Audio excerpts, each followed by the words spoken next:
प्यारे बच्चों सुप्रभात।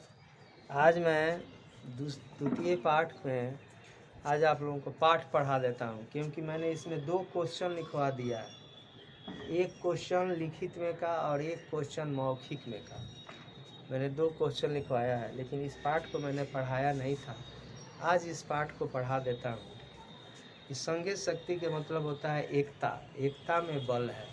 आदमी जब एक रहता है तो आने वाले आगे जो आदमी है वो हमारा कुछ भी नहीं विनाश कर सकता है, कुछ भी नहीं। इसलिए एकता सबसे बड़ी चीज़ है। यह पाठ है। अस्ति गंगाया रमणीय तेरे पुष्कल नाम को ग्रामा। गंगा के सुंदर किनारे एक पुष्कल नामक ग्राम है। तत्र बहुधन संपन्न हरिहरो नामक कृषक। उसमें हरिहर नाम का एक बहुत संपन्न आदमी कृषक किसान रहता था। कृषि कर्मणा तेन प्रभुता संपत्ति अर्जिता। कृषि के काम करके, कृषि काम से वह बहुत सा संपत्ति अर्जित किया था। ग्रामे तत्परिसरे तेन महती प्रतिष्ठा संप्राप्ता। गांव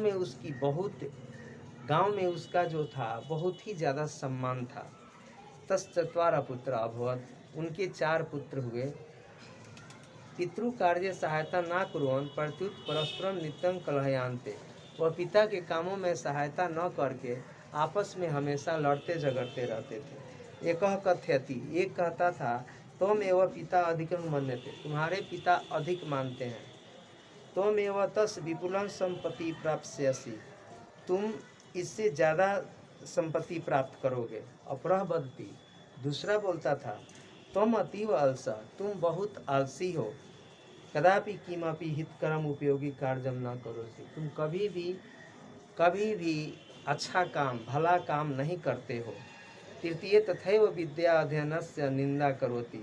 तीसरा जो था वह भी हमेशा विद्या अध्ययन का निंदा करता था। चतुर्थ विद्या अध्ययनाय पितुधन याचना करोति तथा तृतीयं पितरं वारयति। चौथा जो था पिता से विद्या के लिए, पढ़ने के लिए धन की याचना करता था। तो उसका तीसरा जो पुत्र था वह पिता को हमेशा बोलता था। एवमेव किमपि समाश्रित्य चतुर्थ भ्रातृषु कलह प्रवर्तयति। हमेशा उन चारों भाइयों में हमेशा कलह होता रहता था।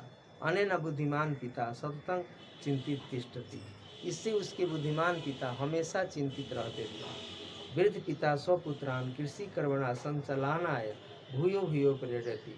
उसके बूढ़े पिता कृषि के कामों में संचालन करने के लिए हमेशा उन लोगों को प्रेरित करते थे। किंतु सर्वेपि अलसा न शृण्वन्ति। लेकिन सभी आलसी नहीं सुनते थे। एकदा स वार्धक्य जनितेन रोगेन ग्रस्त शय्यासीनो जाता। एक बार वह वार्धक्य रोग से ग्रसित हुआ और बिछावन पे पड़ गया। सह कलहयामानेषु पुत्रेषु संगबद्धताया महतस्य बोधनाय उपायमचिन्त्यत। वह अपने पुत्रों में जो कलह होता था, उन लोगों में संघ, एकता का महत्व बताने के लिए वह हमेशा एक उपाय सोचा। सर्वानपि पुत्रान्वाह नाहुय स एकस्मै सुबुद्धं दंडतुष्टस्य दत्तं प्रायः त्वमेव भंज्य।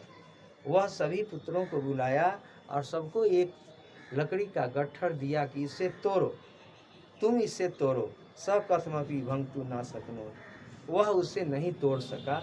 तदा अपरम पुत्रम तथैव आदिष्ट। इस तरह दूसरा पुत्र भी उसी तरह काम किया। सोपि तद दंडतुष्टय भंगतु न समर्थ हो जाता। इससे वह पूरे लोग दंडा को तोड़ने में समर्थ नहीं हुए। एवं दशा अपरपरि पुत्रियोर भवत्। इसी तरह दूसरे पुत्र की भी यही दशा हुई। तदा वृद्ध पिता दंड तुष्टस्य निर्विध्यम एकैकम दंडम एकैकस्मै पुत्राय दत्तवान। इस तरह उसके बूढ़े पिता एक एक डंडा सबको दिए तोड़ने के लिए। किंच तम दंडुम तोड़यतुम पुनः आदिष्टवान। और वे क्या किए, तब वे सब डंडे को तोड़ दिए। सर्वे पुत्रा स्व स्व हस्तक्षम दंडम भक्तुम समर्था जाता। सभी लड़के अपने अपने हाथ में लिए डंडों को तोड़ने में समर्थ हो गए। तदा पिता कथितवान, तब उसके पिता कहे, पुत्रा एवमेव बुद्ध्यत्व, यही बुद्धिमानी है। यदि एवं पृथक पृथक तिष्ठत, अगर हम अलग अलग रहते हैं, तदा किश्चित शत्रु युष्मान एकैकान विनाश इच्छति, तब कोई भी शत्रु हम लोगों को विनाश कर सकता है। यदि पुनः एवं सर्वे मिलित्वा, यदि अगर हम पुनः सभी मिल के सुबुद्धा तिष्ठत, अच्छे से रहे, तदा कोपि बाहुजन्य युष्मान विनाश हेतु न समर्थ, तब कोई भी बाहरी आदमी हम लोगों को विनाश करने में समर्थ नहीं होगा।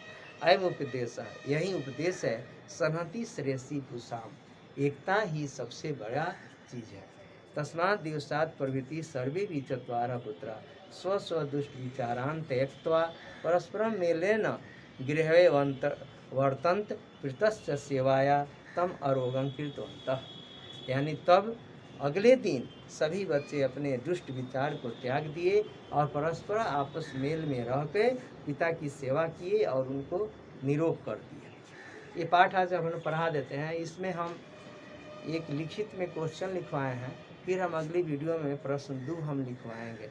ये पाठ आज हम लोग को पढ़ा के इसका हम इसको अर्थ हम बता दिए।